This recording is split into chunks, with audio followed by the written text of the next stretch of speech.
and share to all of you about my spiritual journey and what miracles that happens in my life and how God, Jesus Christ, changed my life forever and changed my faith as a Christian. So yeah, hope you learned something from this, and I'm so sorry. First of all, this is my first video. I never record myself in front of camera like this for a video, rarely, so it's still kind of weird for me, and this is not something that is common for me. I'm so sorry if this video like full of mistakes and still not perfect or having that fancy quality videos, but I hope this video can help you to grow in your faith and can be the answer for your prayer as well, and can help you to find your purpose in God again. So let's get through the first story. It's been a long calling to me from God to He gave a visions for me to share it more to people, and He specifically talked about making a YouTube videos. So I was afraid, to be honest, because I never put myself out there. I am scared. I have a lot of things in my head that kind of like keep me from doing that, from doing this. But today I really have feeling the encouragement from God to do this, so I'm gonna share it with you. And if you find the mistakes in my English, because this is not my first or my mother tongue, I'm so sorry. But the reason why I'm using English is because so this video can be spread worldwide and it can reach more audience, especially international audience, so more people can understand and more people can know and hear about this testimony. And I think it's a powerful thing. When you learn about language, it's not about you want to be like arrogant or something like that. Some people think of it that way in my home country, but that's not it. You have to know the power of language. When you can speak a lot of language, you can reach wider audience and you can share about a lot of valuable things and learn about a lot of valuable things as well. So that's why I love to learn language. Okay, so get to the first miracle story that I encountered with God. I was born in a family that is not 100% Christians, cause my mom and dad is not a Christian and still am not a Christian until now. But what forced me to be a Christian and all of my brother and sister to be a Christians at first is because of school. Okay, so over here back then, when we were young, we were in the elementary school, and all of us have to choose the religions. So we have to choose the religions that is available at school, and the only available religion back then that the government provide for us at school is Christian and Catholic and then Muslims. So all three of that. So we have to choose between those three. And so I choose Christian since all of my other older brother and older sisters is also choosing Christians.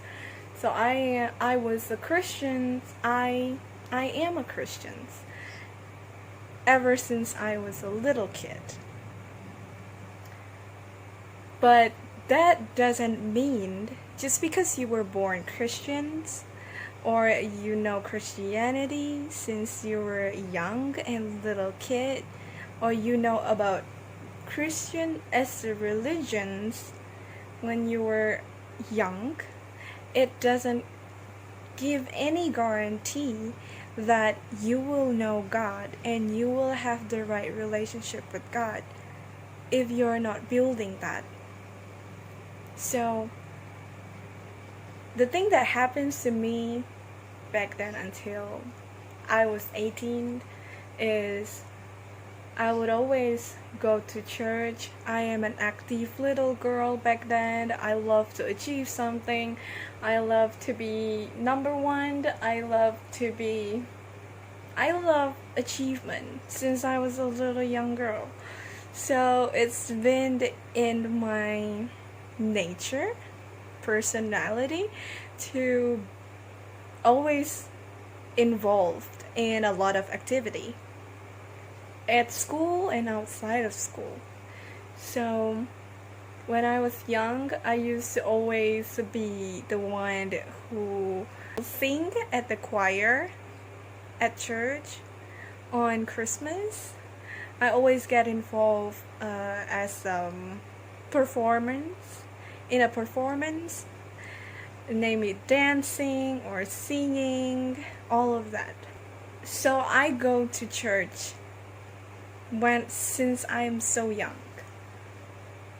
But my faith never grow deeper. Like, I never know God and who God truly is from inside. What I do know about God is that God is the Lord of Christian people, and Christian people trust in God, and the Bible said that. So yeah, that's the fact that I believe. And for the longest time until I was 18, that is my belief. That yeah, I'm a Christian, so I go to church, I am involved at church, I serve at church, and my ID card is a Christian, so I am a Christian. For me, Christians is just a religion. It feels like a routine. You are Christian, so it's a routine for you to go to church every morning, every Sunday morning. And you got involved at church, and you read the Bible, and like that. So I never know about deeper relationship with God, or that I truly think that He exists that real. Until I choose to be baptized. I was baptized 2013, and that was when, if I'm not mistaken, that was when I am in middle school. But it was not until I am 18 and graduate from my high school, move to another town, and have like a twisted life, that God come to me the first time and show Himself to me supernaturally. And that encounter with God changed my faith forever. And that's what I wanted to share. So I moved to another city, a big city, because I go to college. I went to college back then.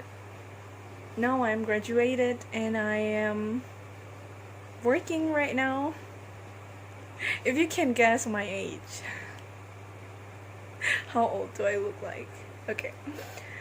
Anyway, so at that time, I was planning to leave alone. But my mom don't really feel like I can't do my own, because for the longest time I always lived with my parents, and she is a typical of a caring mom that will always worry about her children, and she loved me so much. So she's a little bit worried that her little girl going away to a big city and live alone. So that was when she talked to my relative, and my relative offered, she's the one who offered us for this help.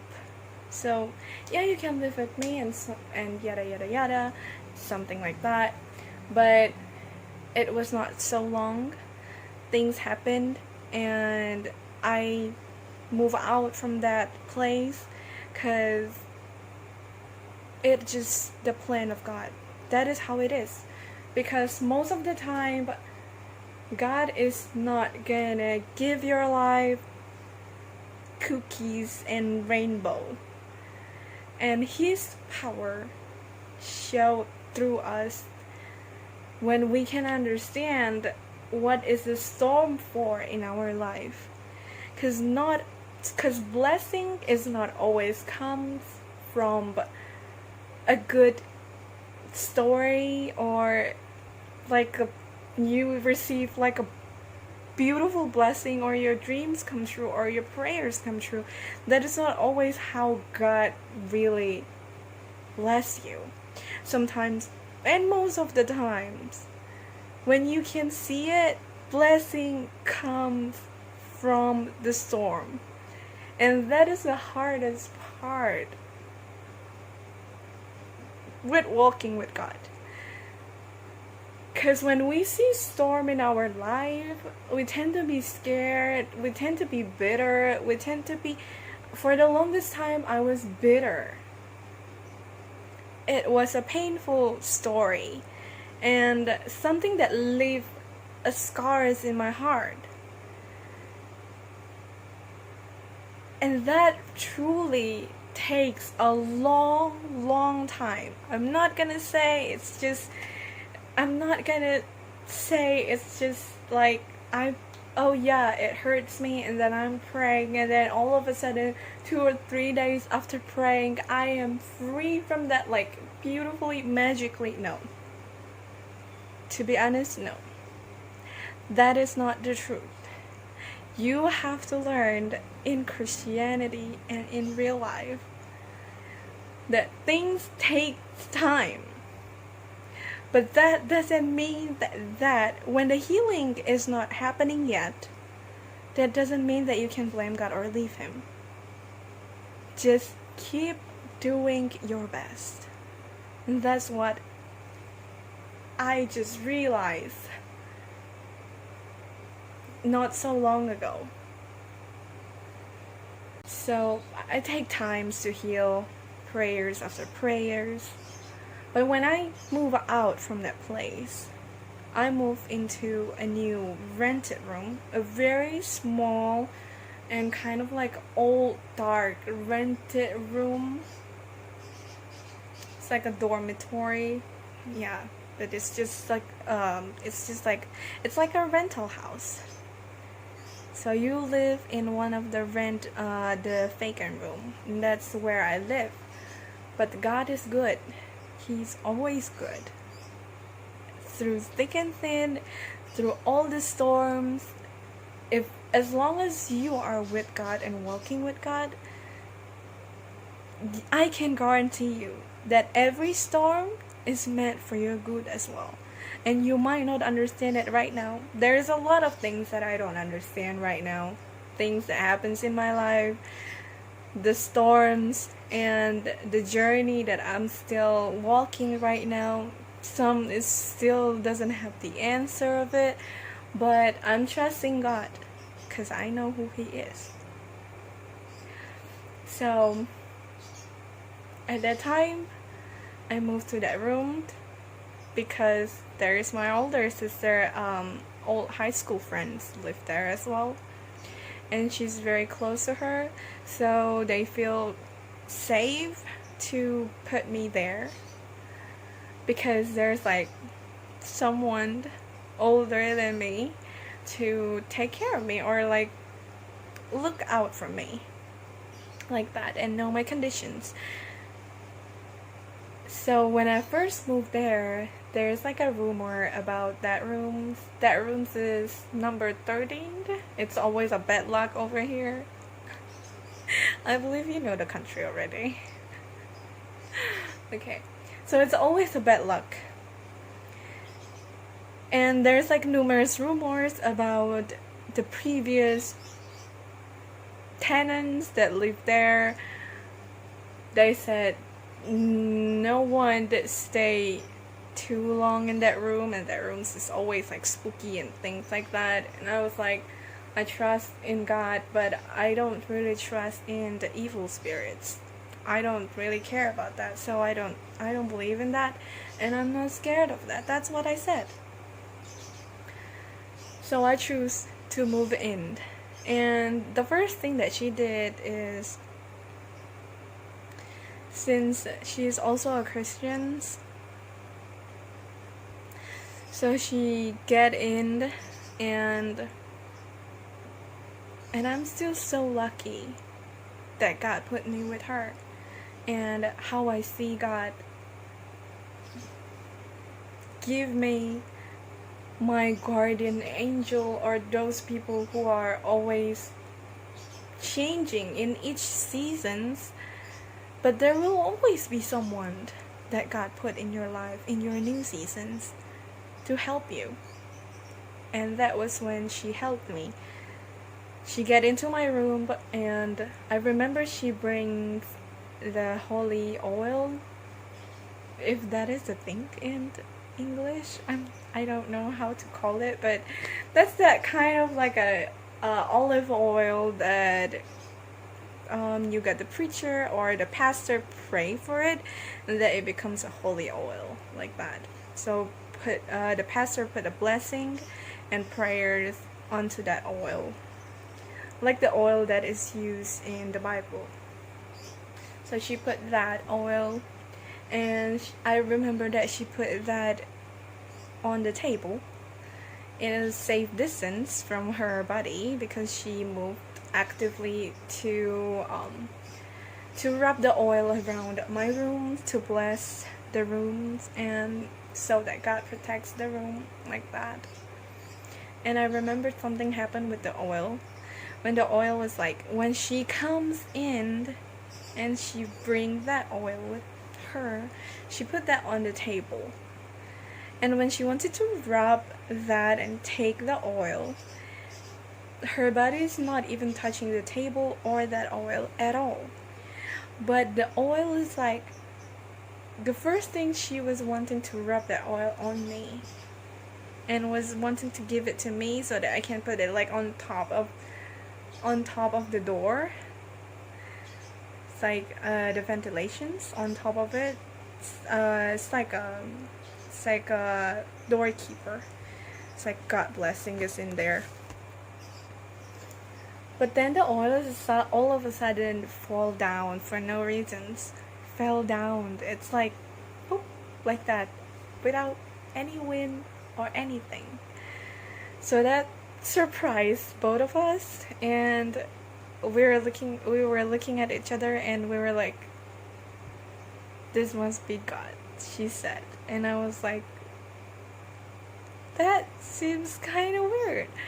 So she said, okay, maybe God wanted us to bless this place, so let's bless this place. And so she did. She rubbed it every corner of my rooms.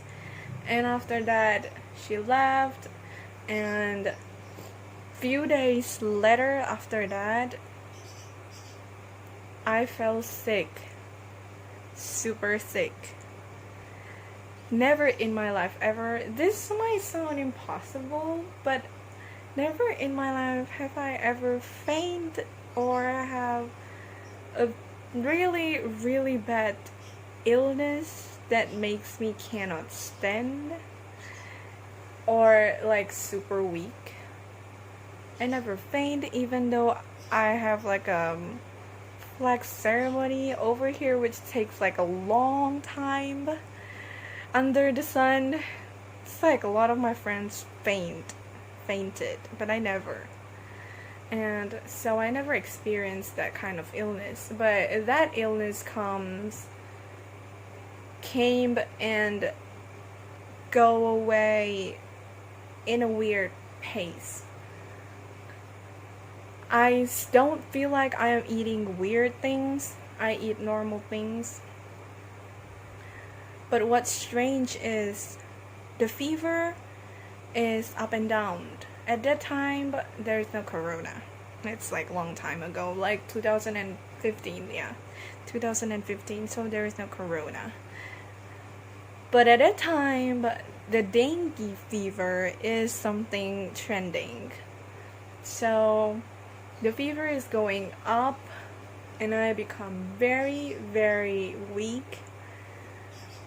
And then after that, all of a sudden, the fever goes down when I eat my medicine and things like that. I'm trying to, put the lucky coin on me, if you know what lucky coin is. And that seems to work, but then a day after that, the fever will come up high again and then it goes down again. And that happens for more than a week. And I was like, I already go to the doctor, not like big hospital, because my family never takes me to hospital. And my mom hate hospital because she always have that old mindset that some doctors are just wanting to give you like a disease so that you will spend your money on hospital. So she never recommends to go to the hospital, so I go to the clinics. And when I go to the clinics, that was the last thing that I know how to do back then, because I already tried like modern medicines that I usually take when I have like a light fever, because we always go to the drugstore medicines, and I never go to a doctor or hospital to get my medicines when I felt sick. But that doesn't work at this time. I go to the traditional medicine. It doesn't work this time as well. So at the 7th day,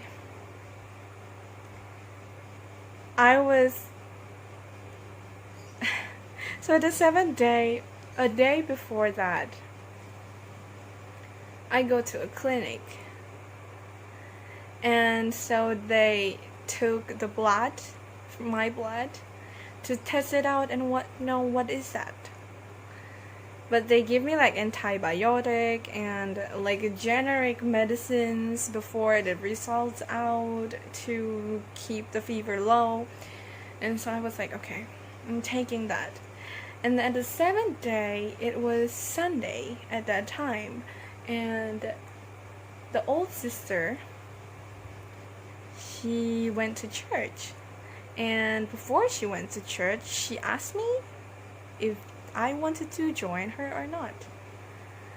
And when she said that, I was feeling a little bit better. The fever goes down, and the results is already out, and I'm glad that it's not dengue fever.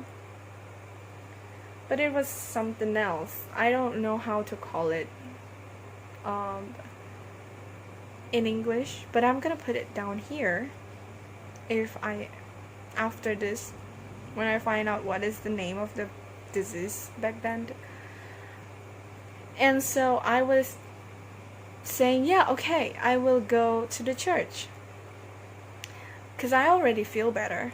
But just in case, if I feel the fever goes back, I bring my thickest jacket ever to protect me, because she said the air conditioning in there is super cold.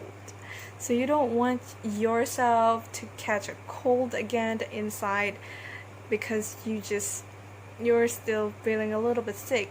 Okay, so I was like, okay. So I go to that church, and in the middle of the preaching, I feel sick. The fever goes up like a roller coaster, like it's from down to up to my head, and it's all super hot inside. And I was like, I can't even stand anymore. I can't even sit properly. I feel like fainting. I feel like I'm gonna crash out at that chair. And when she looked at me like this, she was like, dang, this is not gonna be a good thing. She looks like she's gonna faint it. So she said this to me. And that's the first time the miracles ever happens in my life. Sorry, it's taking too long. She said, Cherry, lift up your head and trust God. She said that. So I was like, and I heard that in the middle of about to crash out, and I was like, oh yeah, I trust God. I know that He will heal me. So what I did back then is, when I look like this, close my eyes, and I said to myself, heads up. In Jesus' name, you will be okay. Be strong, and you can do it. That's what I said. So when I look up like this, when I lift up my head, the beautiful part happens. And that's the first time I encountered God supernaturally. Very, very simple way to pray. He comes because you trust in Him. And that's what happens, is the fever, as much as fast as it goes up to all of my body, it goes down but moving. Like my entire life, I never ever feel a fever that walks or moves out of your body like that. Like all of a sudden you can feel the cold is pouring from top of your head, moving down to your body, pushing that hot temperature goes away. And all of a sudden, after that reach my toes and it goes away like magic, I look up and feel like I never feel sick before. And I was like, what was just happened?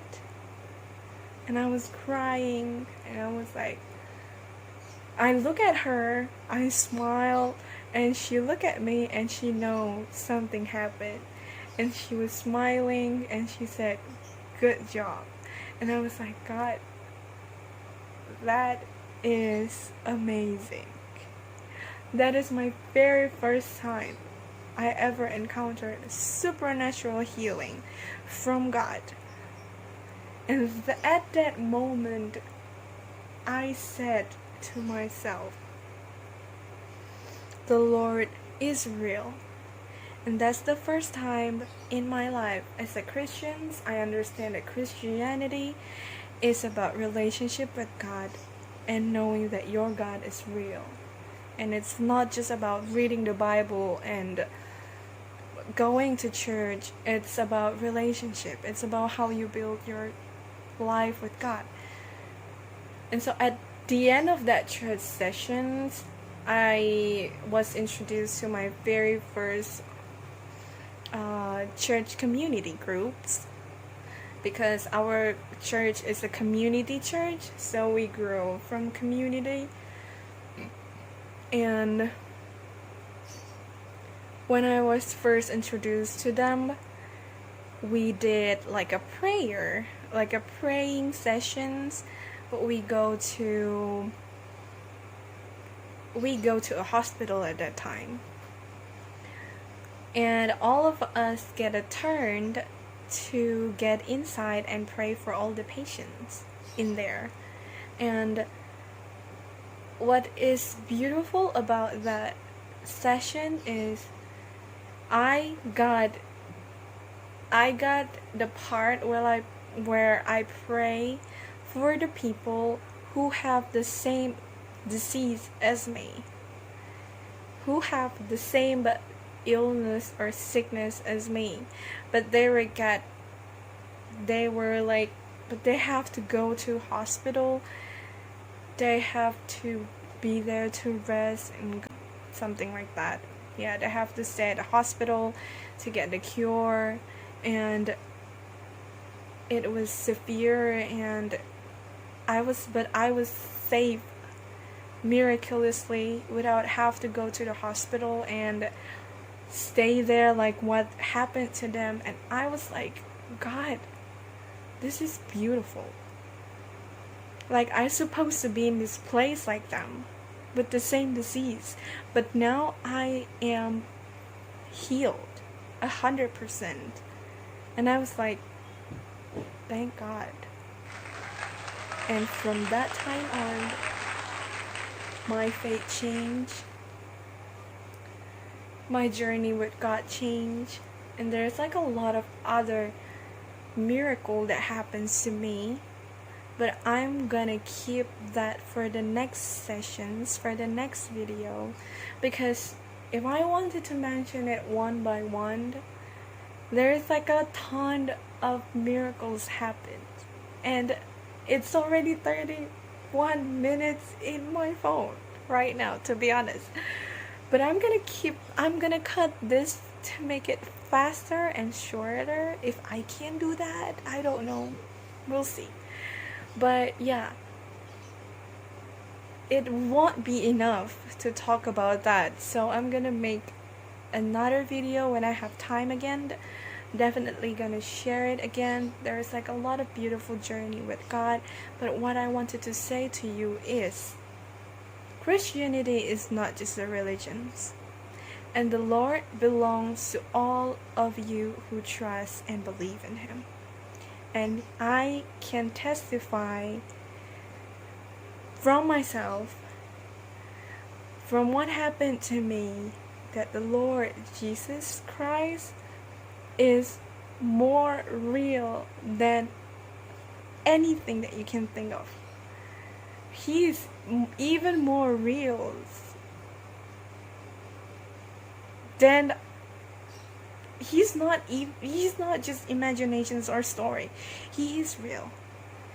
And I feel that, and I have that experience, multiple visions, multiple miracles, a lot of long journey and storms and supernatural encounter with God. But what I wanted to say is God is real, and I can testify that He is real. So if you happen to watch this video, and if you happen to feel the calling, or if you happen to feel that He's touching your heart, or you are crying for some reasons, or you're feeling blessed, or you feel something different, don't deny that, and try to build a relationship with God. I'm not saying that if you know God, that your life will be easy and everything will be rainbow and cookie and everything will be perfect. I'm not a perfect person myself. I make a lot of mistakes, and I just learned a few lessons as well not so long ago. But that's part of the growing, and always put God first in your life, and always rely on him, not just during the hard times and stormy seasons. Remember him when you are in a good times as well, and always put him first. He's supposed to be the one who listen first to all your problems before you speak to anyone else. And that's how you can let God guide your way. Because when you ask about guidance, he's not gonna just give you, like, sometimes he's not very direct. Sometimes he is, but sometimes he's not. Sometimes he's not just gonna be like, okay, here's the way you should do this and do that. No. Most of the times when you pray, what happened is there is no answer yet. That's what happened to me most of the time as well. But what I learned to do is, when the answer is not coming, I have a faith. At least I already prayed to God about what I'm gonna do next, even though there's no answer yet. But one thing to be sure of, I already asked God permissions, and he will guide me after this. So what you need to do after that is take your step and do the right things that you know you can do. Whatever good things that you know you can do, after you pray, you do it. Take actions. And remember this, humble yourself when the Lord closed the door. That means protections. You have to be humble enough in your hearts to receive the results of your prayers. If that doesn't go like what you planned and the Lord closed some doors for you, that means protections. And you have to learn to be grateful even though the door is closed. Because that means the Lord have higher door for you in other ways. And you know what? I can guarantee you that his way is higher and better than our planned. And you'll understand that all storms and hardship happens to build you and your faith. Because I can be who I am right now because of all of that. And that storm is part of me, part of the growing, part of the things that built me like this. If that happens, if that doesn't happen, or that happens in a different way, I might not be who I am right now. That's why I'm so thankful. Okay, I hope you learned some things, and I hope this inspire you. I hope God touch you, touch your heart for those who need to hear this. And I hope that this testimony can also remind you of the small miracles that God happens to do to your life every day, the protections and everything. And I pray that those who needs the answer of the prayers, I hope this can be also the answer for your prayers. And if you have the same encounter, journey or stories with God and the miracles, you can share and comment down below and let me know how this video can help you and how this video inspire you and touch you, and what God say to you through this video. I hope this video is a blessing for you, and I'm praying that God will be in your life and walk with you. Thank you for watching, and see you in the next video. Bye bye.